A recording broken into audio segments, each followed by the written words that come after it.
Welcome to Aryan. आओ बच्चों, जल्दी से अपन पाठ उच्चिष्ट और निम्निष्ट का रिवीजन करते हैं और इसमें देखते हैं अपन के फलन का महत्तम मान तथा न्यूनतम मान क्या होता है। फलन के महत्तम मान की बात करें, आपने क्या काम करा, एक अंतराल आई लिया था, ठीक है, और आई भी ऐसा लिया जो उपसमुच्चय है किसका, वास्तविक संख्याओं के समुच्चय का। अब अंतराल आई में से अपन ने एक बिंदु लिया सी और उस बिंदु सी पर फलन का जो मान है एफ सी, ये अगर फलन के मान से ज़्यादा है या उसके बराबर है तो अपन कहेंगे कि बिंदु सी पर फलन का मान अधिकतम प्राप्त होता है, यानी कि फलन का महत्तम मान प्राप्त होता है। इसी प्रकार अंतराल आई में एक बिंदु लिया अपने सी और साहब उस एफ सी जो है, यानी कि उस बिंदु सी पर फलन का मान कुछ इस प्रकार से है, एफ सी छोटा है या बराबर है किसके, फलन के मान के, एफ एक्स के। तो ऐसी स्थिति में अपन क्या कहेंगे कि बिंदु सी पर जो मान प्राप्त होगा वो कैसा होगा, फलन का न्यूनतम मान प्राप्त होगा। अब बात करते हैं अपन फलन के चरम मान की। आपने क्या काम करा कि बिंदु सी पर अपन ने देखा कि फलन का अधिकतम मान का भी अस्तित्व है, न्यूनतम मान का भी अस्तित्व है। तो फलन बिंदु सी पर फलन का जो मान प्राप्त होगा एफ सी, उसको अपन फलन का चरम मान कहेंगे। ठीक है बेटा, बात को अपन उदाहरण के द्वारा समझते हैं। प्रश्न में दे रखा है कि निम्न फलनों के उच्चतम मान ज्ञात करो। अब फलनों के उच्चतम मान ज्ञात करो तो पहले प्रश्न में क्या दे रखा है कि साहब एक फलन है, फंक्शन ऑफ x बराबर x माइनस 1 प्लस 5। अब इसका अधिकतम मान बताना है। तो देखो ये जो है ये मान मॉडुलस यानी कि मापांक है, तो इसका मान हमेशा कैसा प्राप्त होगा, प्लस का। और साहब इसके आगे लगा हुआ है माइनस, तो इसका मतलब यह है कि यहाँ कोई भी मान प्राप्त हो तो उसको 5 में से घटाना पड़ेगा, तो मान क्या है, कम होता जाएगा और ऐसे कम होते होते कहाँ तक चल जाएगा, अनंत तक। अपने को क्या काम करेंगे, इसका सबसे छोटा मान क्या हो सकता है कि 5 में से सबसे कम घटाना पड़े। तो मैंने कहा कि साहब x माइनस 1 बराबर 0, यानी कि x बराबर 1 पर बात करें अपन। अब जब x बराबर 1 पर आते हैं तो यहाँ पर देखिए ये माइनस और 1 माइनस 1 और प्लस 5। अब 1 माइनस 1 हो गया 0, 5 में से 0 गए, क्या बचा अपने पास में 5। तो अपन कह सकते हैं कि x बराबर 1 पर जो ये फलन का मान है ये कैसा है, अधिकतम है साहब, f1 ये बराबर है किसके, 5 के। सीधी सी बात। इसी प्रकार आप दूसरे में देखिए, दूसरे सवाल में क्या दे रखा है कि साहब फंक्शन ऑफ x। अब ये आ गया साइन 3x और प्लस 4, ये आ गया। अब अपने को इसका अधिकतम मान बताना है, तो आपको ये पता होना चाहिए कि साइन x का जो परिसर होता है वो क्या होता है, -1 से +1 के बीच में होता है, यानी कि अधिकतम मान साइन x का क्या प्राप्त हो सकता है, प्लस का 1। तो अपन ये कह सकते हैं कि साहब साइन x की जगह पर यहाँ है साइन 3x और इसका मान प्राप्त होगा अपने को 1। इसका मतलब ये हुआ कि यहाँ पर साइन 90 का मान 1 है, ठीक है। तो 3x बराबर कितना है बेटा, 90 डिग्री, यानी कि x बराबर कितना है बेटा, π/6। ये आ गया। अब अपन क्या काम करें कि x बराबर π/6 पर मान देखें साहब, तो अपने को जो फलन का मान प्राप्त होगा देखना जरा, π/6 पर। अब ये साइन, ये तो भैया π/6 पर π/2 हो गया और +4, तो ये आ गया 1 + 4। तो यहाँ पर अपने को प्राप्त हुआ 5। इसका मतलब x बराबर π/6 पर फलन का जो मान है वो कैसा है बेटा? अधिकतम है। कैसा है? अधिकतम 5। ठीक है, ये बात अपने को बतानी है। जो अंतराल में आई में से अपन बिंदु C ले रहे थे ना, तो यहाँ पर वो बिंदु C क्या है? 1, और यहाँ पर वो बिंदु C क्या है? π/6। ठीक है बेटा, आगे बढ़ते हैं साहब। यहाँ पर आप देखो कुछ महत्वपूर्ण परिणाम दे रखे हैं। पहला परिणाम क्या है साहब?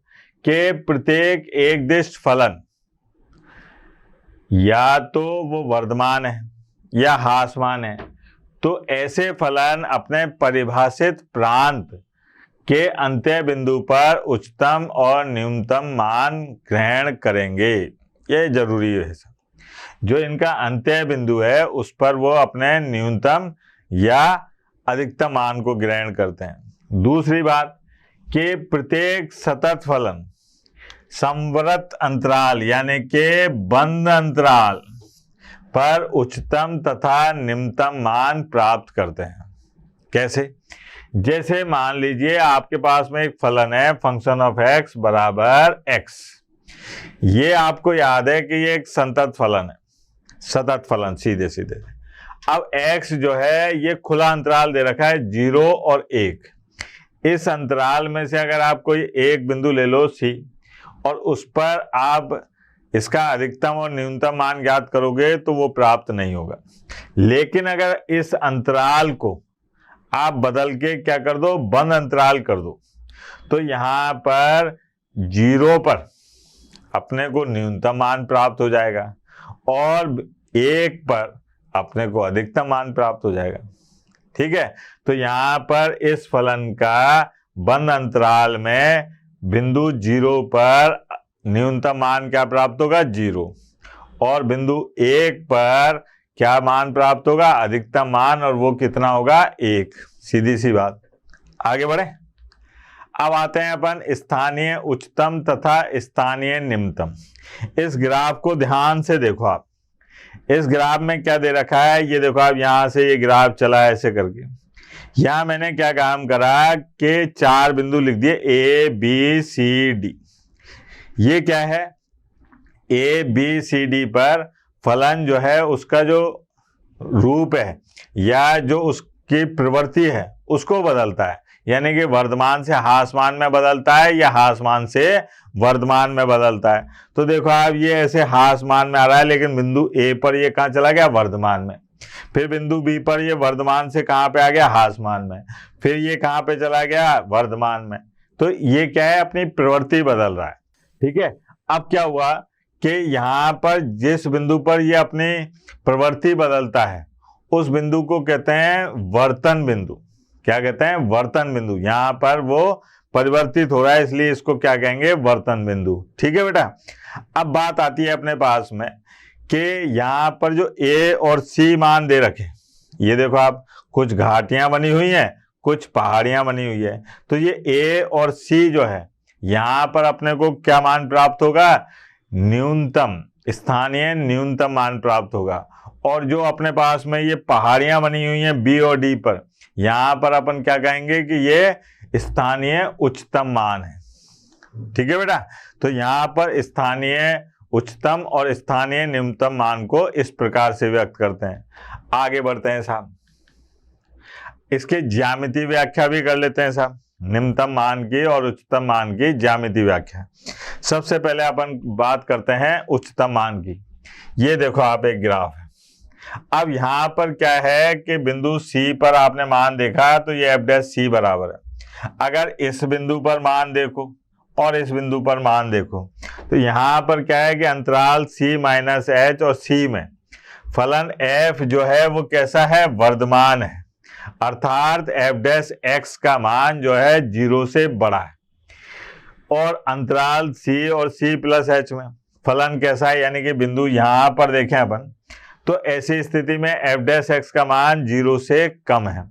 तो इससे ये पता चल जाता है कि भैया एफ डैश सी पर फलन का मान 0 से बड़ा होगा। मतलब आप इधर चलोगे तो एफ डैश सी का मान क्या होगा, 0 से छोटा आएगा। इधर चलोगे तो एफ डैश सी का मान 0 से बड़ा आएगा। तो यहाँ स्वाभाविक बात है कि एफ डैश सी पर फलन का मान कैसा हो जाएगा, 0 हो जाएगा। अब इसी चीज को अपन किस पे देखें, निम्निष्ट पे देखें। तो यहां पर क्या होगा कि साहब ये बिंदु सी पर मान देखा अपन ने। अब यहां पर देखो आपकी एफ डैश सी का मान अगर इससे पहले वाले बिंदु पर देखते हैं तो कैसा आ रहा है, एफ डैश सी का मान 0 से छोटा आ रहा है, यानी कि हास मान है। और इधर की तरफ चले तो एफ डैश सी का मान कैसा आ रहा है, 0 से बड़ा आ रहा है। तो अपने को ये पता चला कि एफ डैश सी पर यहाँ पर क्या होगा, अपने को न्यूनतम मान प्राप्त होगा। तो ये अधिकतम और न्यूनतम मान की ज्यामितीय व्याख्या हो गई। अब बात करते हैं अपन कुछ महत्वपूर्ण प्रमेय की कि साहब एक खुला अंतराल है आई, इस आई में कोई फलन परिभाषित है एफ। तो अपन क्या काम करते हैं कि x बराबर c पर स्थानीय उच्चतम और स्थानीय निम्नतम मान निकालने के लिए कुछ बिंदु मिलेंगे आपको। अब वो बिंदु कैसे प्राप्त करेंगे आप कि एफ डैश सी का मान 0 के बराबर रख दो। अब f जो फलन है वो c पर अवकलनीय नहीं होगा, ये बात है कि वो c पर अवकलनीय नहीं होगा। आगे चले, यहां पर बात आएगी अब क्रांतिक बिंदु की। क्रांतिक बिंदु में क्या होगा कि आपको एक फलन दे दिया जाएगा, ठीक है। आपको ये बताना है कि इस फलन के वो बिंदु निकालिए जहां पर इस फलन का मान या तो उच्चतम है या न्यूनतम है। तो वो बिंदु कहलाते हैं क्रांतिक बिंदु। अब वो निकालते कैसे हैं ऐसा, वो निकालेंगे ऐसे कि आप फलन का एक बार अवकलन करेंगे और उस अवकलन को बराबर रखेंगे किसके, 0 के, और फिर उस समीकरण जो भी प्राप्त हुई है उसको सरल करेंगे। जो मान प्राप्त होंगे x के वो क्या कहलाएंगे, उस फलन के क्रांतिक बिंदु कहलाते हैं। ठीक है बेटा। और देखते हैं प्रथम अवकलन, यानी कि प्रथम अवकलन विधि से आप अधिकतम और न्यूनतम मान कैसे ज्ञात करते हैं, वो इस क्रांतिक बिंदु वाली चीज जो है इसमें समझ में आएगी आपके। सबसे पहले आपको क्या काम करा, एक फलन दिया, ठीक है। उस फलन का आपने एक बार अवकलन किया, उस अवकलन को 0 के बराबर रखकर आपने क्रांतिक बिंदु ज्ञात कर लिए। जब आपके पास क्रांतिक बिंदु आ गए तो जो आपने एक बार अवकलन कर रखा था उस फलन का दोबारा से अवकलन करते हैं, और दोबारा से अवकलन करने पर क्रांतिक बिंदुओं के मान को उस दोबारा किए गए अवकलन के अंदर रखते हैं। अगर फलन का मान 0 से कम प्राप्त होता है, जो आपने दो बार अवकलन कराया ना उसका मान 0 से कम प्राप्त होता है, तो ऐसी स्थिति में फलन का मान अधिकतम होगा। और अगर फलन का मान 0 से ज्यादा प्राप्त होता है, यानी कि जो दो बार अवकलन कर रखा है उस फलन में अगर आपने क्रांतिक बिंदु रखा और उसका मान 0 से कम प्राप्त होता है तो अधिकतम, और 0 से ज्यादा प्राप्त होता है तो न्यूनतम मान प्राप्त होगा। ठीक है बेटा, ये बात अपने को याद रखनी है। ये इसमें वही बात दे रखी है कि एफ डैश एक्स का मान 0 से बड़ा है छोटा है, ये फोटो के द्वारा समझाई गई है। लेकिन अपन इस बात को उदाहरण के द्वारा समझते हैं। अपने को ये सवाल दे रखा है और सवाल में ये कहा जा रहा है कि साहब इसके सभी स्थानीय उच्चिष्ट बिंदुओं को ज्ञात कीजिए। ठीक है, अब उच्चिष्ट बिंदुओं को ज्ञात कीजिए का मतलब यह है कि वह ज्ञात कीजिए जहां पर इस फलन का मान अधिकतम होगा। तो सबसे पहले क्या काम करते हैं कि यहाँ पर साहब फलन लिखा था, यह है फंक्शन ऑफ एक्स बराबर x की घात 3 माइनस 6 x की घात 2 प्लस 9 x माइनस 8। अब इसका x के सापेक्ष अवकलन करा, x के सापेक्ष अवकलन करने पर क्या आएगा बेटा x के सापेक्ष अवकलन करने पर f डैश x, यह आ गया 3x² माइनस 12x और प्लस 9, फिर f डैश x, यहाँ पर कॉमन आ रहा है कितना बेटा 3, क्या बचा x की घात 2 माइनस 4x और प्लस 3।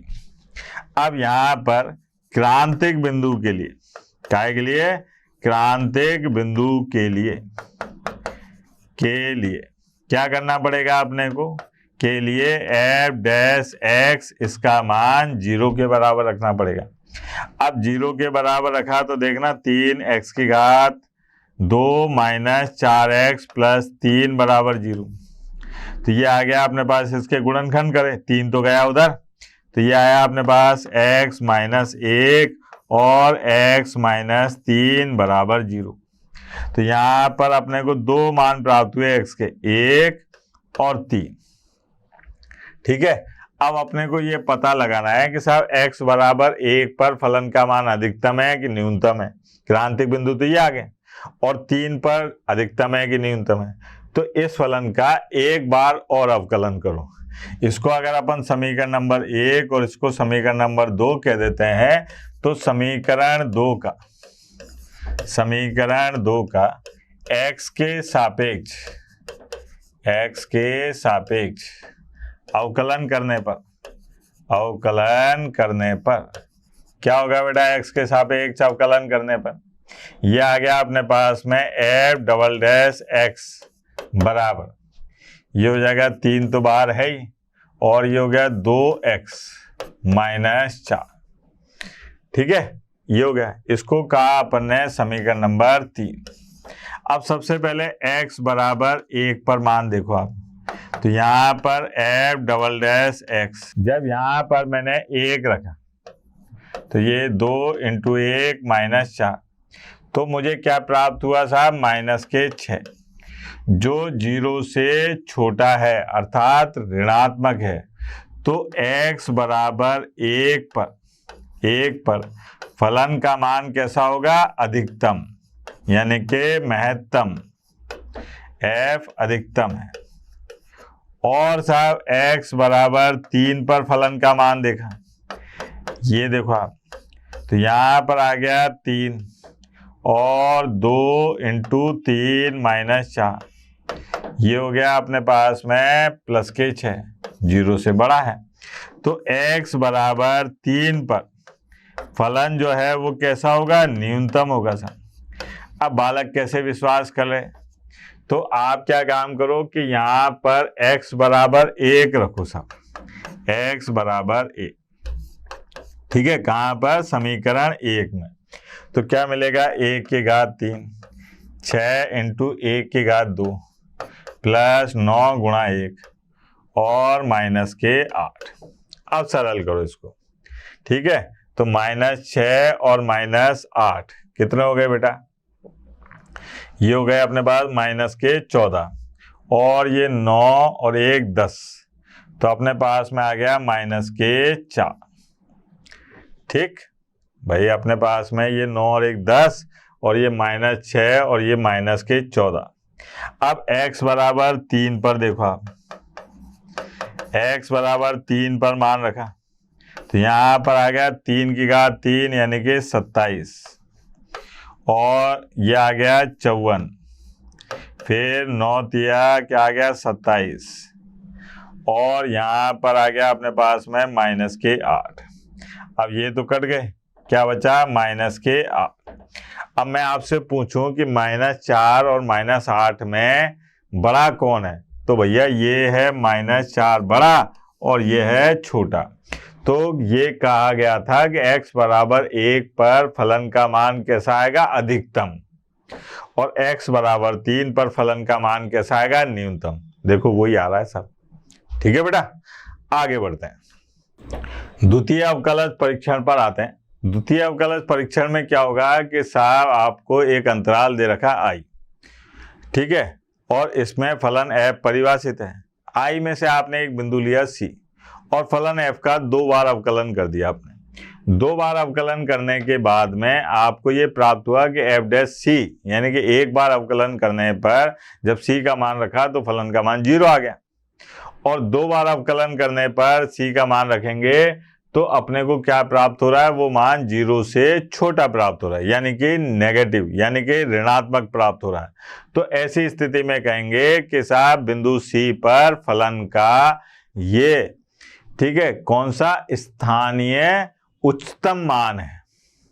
ठीक, इसी प्रकार से अगर x बराबर सी पर एफ डैश सी बराबर 0 हो और एफ डबल डैश सी का मान 0 से बड़ा हो, तो ऐसी स्थिति में अपन कहेंगे कि साहब सी पर फलन का एफ का जो मान है, जो मान प्राप्त हो रहा है, वो कैसा है, स्थानीय उच्चतम मान है।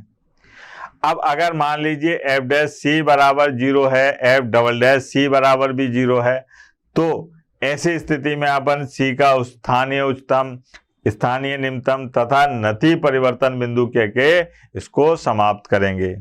अब द्वितीय अवकलज परीक्षण द्वारा अपन उच्चिष्ट और निम्निष्ट मान की बात करते हैं।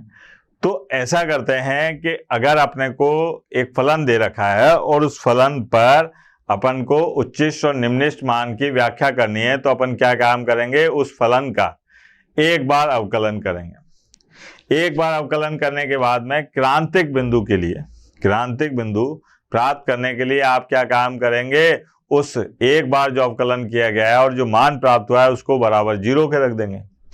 उसको 0 के रखने के बाद में जो x के मान प्राप्त होंगे उसको क्या कह देंगे, अपन क्रांतिक बिंदु कह देंगे। फिर आप क्या काम करेंगे, उस फलन का दोबारा अवकलन करेंगे, और दोबारा अवकलन करने पर जो अपने को मान प्राप्त होता है उसमें जो क्रांतिक बिंदु थे उनके मान बारी बारी रखेंगे। अगर उसका मान 0 से कम प्राप्त होता है तो अपन कहेंगे कि उस क्रांतिक बिंदु पर फलन का मान कैसा है, अधिकतम है। और अगर 2 बार अवकलन का मान जो है 0 से ज्यादा प्राप्त होता है तो अपन कहेंगे उस क्रांतिक बिंदु पर फलन का मान कैसा है, न्यूनतम है। ये इसकी विधि होती है साहब द्वितीय अवकलज परीक्षण द्वारा स्थानीय उच्चिष्ट और निम्निष्ट मान निकालने की। ठीक है बेटा, आगे बढ़ते हैं।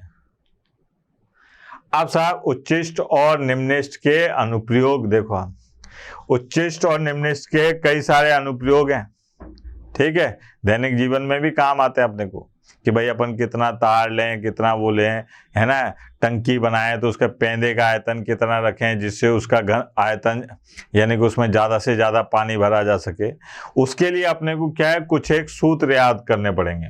जैसे कि समबाहु त्रिभुज का क्षेत्रफल क्या होता है, √3/4 भुजा स्क्वायर, वर्ग का क्षेत्रफल भुजा स्क्वायर, परिमाप 4 गुणा भुजा, आयत का क्षेत्रफल लंबाई गुणा चौड़ाई तथा आयत का परिमाप 2 गुणा लंबाई प्लस चौड़ाई, समलंब चतुर्भुज का क्षेत्रफल 1/2 समांतर भुजाओं का योग गुणा ऊंचाई, वृत्त का क्षेत्रफल πr², ठीक है, परिमाप 2πr, ठीक है, गोले का संपूर्ण पृष्ठ का क्षेत्रफल 4πr², गोले का आयतन 4/3 πr³, लंब वृत्तीय शंकु का वक्र पृष्ठ, ठीक है, ये अपने पास में जो शंकु होता है ना ऐसे करके, ये शंकु, तो इसका जो वक्र पृष्ठ है ये चारों तरफ का, इसका वक्र पृष्ठ का क्षेत्रफल क्या होगा, πrl, आयतन क्या होगा 1/3 πr²h। यहाँ पर r तो इसके ये वाली त्रिज्या है और h जो है वो ये ऊंचाई है। ठीक है, अब साहब l क्या होता है, l ये वाली है तिर्यक लंबाई, बेलन के संपूर्ण पृष्ठ का क्षेत्रफल तो ये होता है 2πr और कोष्ठक के अंदर r+h, जहां पर r ये ऐसे बेलन है, ठीक है, ये बेलन है। अब यहाँ पर ये तो r हो गया और ये जो है ये क्या हो गया, h हो गया। बेलन का आयतन क्या होता है, πr²h। अब बात करें अपन इसके अनुप्रयोग की, तो देखो आप अनुप्रयोग को यहाँ पर एक उदाहरण से समझाता हूँ कैसे काम में लेंगे। एक 28 सेंटीमीटर लंबा तार है, इसके अपन ने 2 टुकड़े करे, कितने, 2 टुकड़े करे, और एक टुकड़े से अपन ने वर्ग बनाया और एक से वृत्त बनाया। ठीक है, दोनों टुकड़ों की लंबाई कितनी हो, मतलब जो टुकड़े आपने काटे ना वो कितने कितने लंबे हों ये बताना है अपने को, जबकि वर्ग और वृत्त का जो क्षेत्रफल है, सम्मिलित क्षेत्रफल दोनों का मिला के जो क्षेत्रफल है वो न्यूनतम रहे।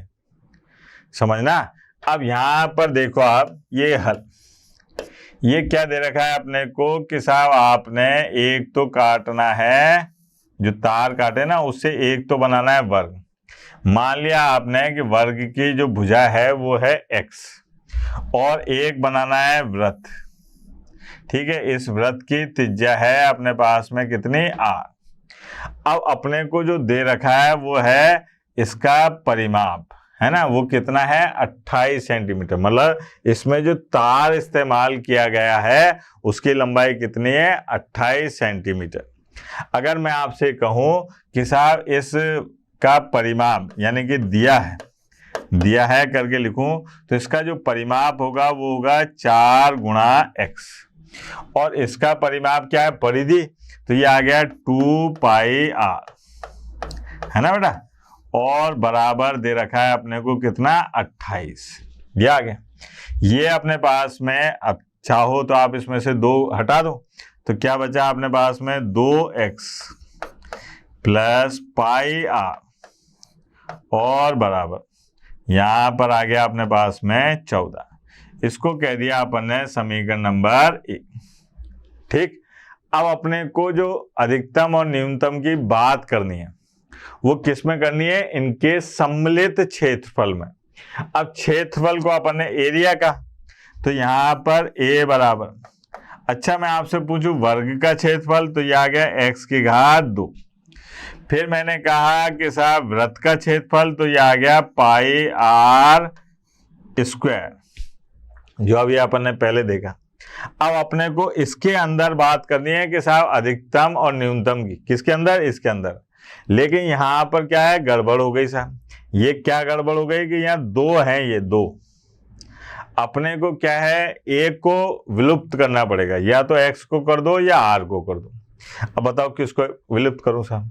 यहां पर देखो आप किसको विलुप्त करने में ज्यादा फायदा है, तो यहां पर मैंने x को विलुप्त करने की सोची, क्योंकि यहां पर करूंगा तब भी स्क्वायर आएगा, यहां पर करूंगा तब भी स्क्वायर आएगा। तो x को विलोप करने के लिए गया तो a बराबर, यहां पर देखिए आप क्या आएगा x की जगह पर, x की जगह आएगा 14 माइनस पाई r और बटे में 2 इसकी घात 2 और प्लस पाई r स्क्वायर, ये आ गया। ठीक है, ये अपने पास में मान आ गया। इसको कह दिया अपन ने समीकरण नंबर 3। अब क्या काम करते हैं, इसका r के सापेक्ष अवकलन करते हैं साहब। अवकलन करने पर अपने को क्या प्राप्त होगा, यही कर देता हूं। देखो आप, ये आया अपने पास में dA और बटे dr बराबर, इसका अवकलन करा अपन ने तो ये आएगा अपने पास में 2 और 14 माइनस पाई r बटे में 2। फिर जो दे रखा है उसका अवकलन करेंगे तो 14 बटे 2 इसका आ गया 0 और माइनस पाई r का अवकलन 1 और यहां पर आ गया अपने पास में प्लस 2 पाई r। ठीक है बेटा, ये हो गया इसका अवकलन।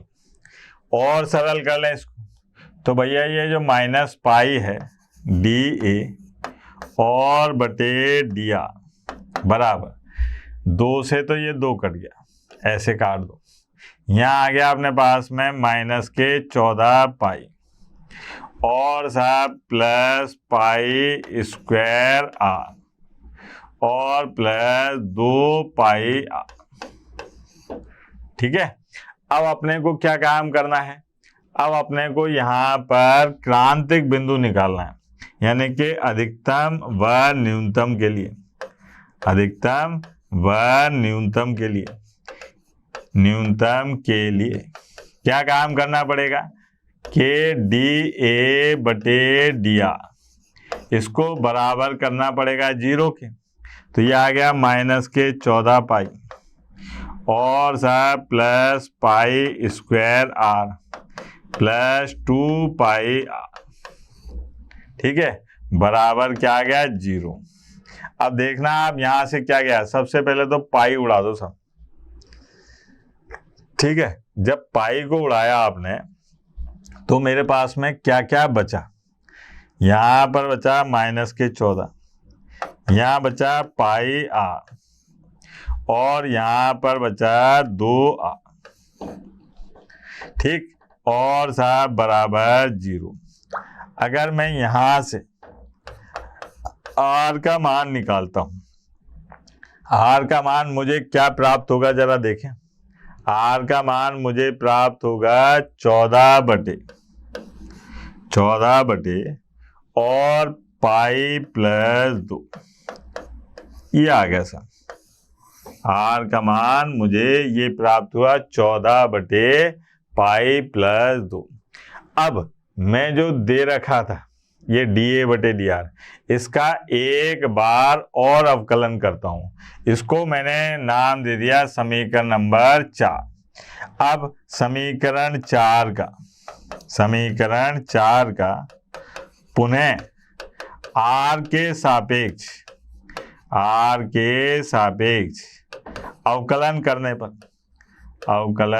करने पर क्या होगा बेटा, देखें, यह आएगा D2A और बटे DR², ये 0, यहां पर क्या आ गया अपने पास में पाई स्क्वायर और यहां पर प्लस 2 पाई।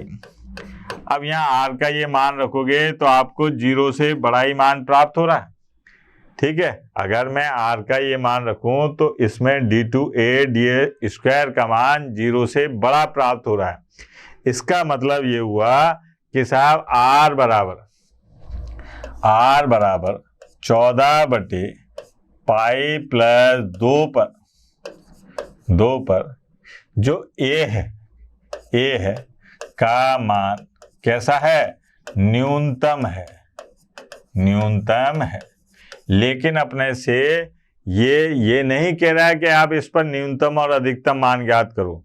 इसमें ये कहा जा रहा है कि वो टुकड़े जो दे रखे हैं ना अपने को, किसके, वर्ग के और वृत्त के, उनकी लंबाई क्या होगी, ठीक है। तो आप क्या काम करें, यहां से मान रख दें। अब सबसे पहले मान रखें अपन कि जो है टुकड़े, उसका मान था अपने पास में वर्ग जो था वो था x 4 गुणा x, ये आ गया। और जो वृत्त था, ठीक है, वृत्त अपने पास में कितना था बेटा, वो था 2 पाई R। अब यहां से R का मान रखना है, तो भैया यहां तो x दे रखा है, यहां तो R का मान है ही नहीं। तो पहले तो ये देखो कि भैया x किसके बराबर था, इसमें R का मान रखो आप, यहां पर, यहां आ जाता है 2x प्लस पाई R और बराबर 14, ये आ गया। अब यहां से देखिए आप 2x बराबर 14 माइनस पाई R, और R का मान तो दे रखा है अपने को, कितना है बेटा R का मान, R का मान देखो आप 14 माइनस पाई और यहाँ पर 14/पाई प्लस 2, ठीक है। और सरल करें साहब, 2x बराबर यह आ गया 14 पाई और प्लस 28 और माइनस 14 पाई और बटे में पाई प्लस 2। ये 14 पाई से ये 14 पाई कट गया और x बराबर आ गया 28/पाई प्लस 2। तो यहाँ पर जब आपने मान रखा तो यह आ गया 4 गुणा 28 को जब 2 से काटा तो कितना आ गया 14, ठीक है। तो यहाँ आ गया 14/पाई प्लस 2। ये लंबाई तो किसकी आई, जो वर्ग के लिए आपने तार काटा था, इसकी बात करी। तो यहाँ पर है 2 पाई और r का मान कितना है बेटा 14/π+2 यानी कि 28 पाई और बटे π+2। ये लंबाई कौन सी आई? जो वृत्त के लिए आपने तार काटा, ठीक है। तो ये वर्ग की लंबाई आ गई और ये वृत्त की लंबाई आ गई। ठीक है बेटा, आगे बढ़ते हैं। अब बात करते हैं अपन एक बंद अंतराल के अंदर अगर अपने को फलन के उच्चतम और न्यूनतम मान के बारे में गणना करनी है तो कैसे करेंगे। तो उसमें क्या है, पहले प्रक्रिया बिल्कुल वैसे के वैसे ही चलाएंगे। फलन होगा, फलन का एक बार अवकलन होगा, अवकलन होने के बाद उसका क्रांतिक बिंदु निकालेंगे। क्रांतिक बिंदु उस अंतराल के अंदर कहीं है तो उसको अपन पकड़ लेंगे। अब अपने पास में उस क्रांतिक बिंदु के अलावा दो बिंदु और होंगे। कौन कौन से? एक ए और एक बी। ठीक है, ये सारे बिंदु लेकर अपन फलन में मान रखेंगे। जो मान अधिकतम आएगा उसको अधिकतम कह देंगे और जो न्यूनतम आएगा उसको न्यूनतम कह देंगे। ठीक है बेटा, अब यहाँ पर देखिए ये ऐसे ही मान है कि ये दो तो अपने को क्या है, अवकलन करने से जो क्रांतिक बिंदु प्राप्त हुए, और ये अपने पास में जो अंतराल के प्रारंभिक और अंतिम बिंदु थे वो थे। अब अपन सारे मान निकाल के देखेंगे, फलन का मान रख के देखेंगे। तो यहाँ पर अपने को स्थानीय अधिकतम मान प्राप्त हो रहा है या निम्नतम मान प्राप्त हो रहा है। बीच में यहाँ पर भी देख लो आप। ठीक है बेटा, तो ऐसी स्थिति को समझने के लिए अपने को क्या है, एक उदाहरण लेना पड़ेगा साहब। कैसे? ये देखिए आप, यहाँ पर कहा जा रहा है कि -1 और +1 के बीच में अपने को क्या है, निरपेक्ष उच्चतम और निरपेक्ष निम्नतम मान के बारे में गणना करनी। तो कैसे करेंगे साहब? सबसे पहले अपने पास में जो विधि चलेगी वो यही है कि साहब आपने फलन लिया और ये है 12x की घात 4/3 -6x की घात 1/3। ठीक है, अब यहाँ पर क्या काम करो आप, अवकलन करो साहब। x के सापेक्ष अवकलन करने पर क्या होगा साहब, f' बराबर यह आ गया 12 4/3 x की घात 4/3 -1 -6 1/3 x की घात 1/3 -1। अब f' बराबर ये सरल करा तो यहाँ आ गया 16 और यह आ गया x की घात 1/3 माइनस यह आ गया 2 और x की घात -2/3। अब इस मान को क्रांतिक बिंदु के लिए क्या हो जाएगा बेटा, क्रांतिक बिंदु के लिए f' बराबर 0। तो यह आ गया 16x की घात 1/3 -2x की घात -2/3 बराबर 0। ठीक है, उधर ले जाओ तो यहाँ आ गया अपने पास में कितना, 16x की घात 1/3 बराबर 2x की घात -2/3। अब अपने को तो x का मान निकालना है, तो ये आ गया अपने पास में 16 को इधर लाओ, इसको इधर लाओ, तो x की घात 1/3 बटे में x की घात -2/3 बराबर यहाँ आ गया 1/8। इसको ऊपर ले गया तो यह आ गया x की घात 3/3 और यहाँ पर 1/8। तो x का मान आ गया अपने पास में 1/8। ये हो गया। अब अपने को क्या काम करना है कि अपने पास 3 बिंदु है साहब, x बराबर -1 1/8 और 1। इस पर अपने को अधिकतम और निम्नतम मान निकालने हैं। जो मान आएंगे अधिकतम आएंगे तो वो क्या कहलाएंगे, निरपेक्ष अधिकतम, और जो न्यूनतम मान होगा वो क्या होगा, निरपेक्ष न्यूनतम मान ये होगा। तो भैया x बराबर सबसे पहले मैंने -1 रखा, देखना बेटा, x बराबर -1 रखा था। अब -1 रखने पर क्या होगा, देखो आप, ये आया अपने पास में -1 और 12 -1 की घात 4/3 है ना, और -6 -1 की घात 1/3। तो इसका मान तो चलो ठीक है, यहाँ -1 का घनमूल है ना, काल्पनिक चला गया, तो ये तो हो गई काल्पनिक संख्या, हटाओ। अब x बराबर 1/8 पर देखो, x बराबर 1/8 पर क्या मान प्राप्त होगा, देखें जरा। 1/8 12 है ना, और यहाँ पर आएगा अपने पास में 1/2 की घात 3 और इसकी पावर 4/3 -6 1/2 की घात 3 और पावर 1/3। सरल करा सा, 3 से ये 3 तो 2 की पावर 4, कितना हो गया, 2 की पावर 4 हो गया 16, तो यह आ गया 12/16 और माइनस ये है अपने पास में 3 से 3 कट गया 2, तो यह आ गया -3। अब यह आया अपने पास में 16 या 48 -36/16 है ना। ऐसे ही x बराबर 1 रख लो, x बराबर 1 रखने पर क्या होगा, 12 -6 12 -6 यानी कि 6। तो ये तो हो गया निरपेक्ष उच्चतम यानी कि निरपेक्ष अधिकतम मान, और ये हो गया अपने पास में निरपेक्ष न्यूनतम मान। तो इस प्रकार से अपन जो अंतराल है, वन अंतराल है, उसमें निरपेक्ष अधिकतम और निरपेक्ष न्यूनतम मान ज्ञात करते हैं। ठीक है बेटा।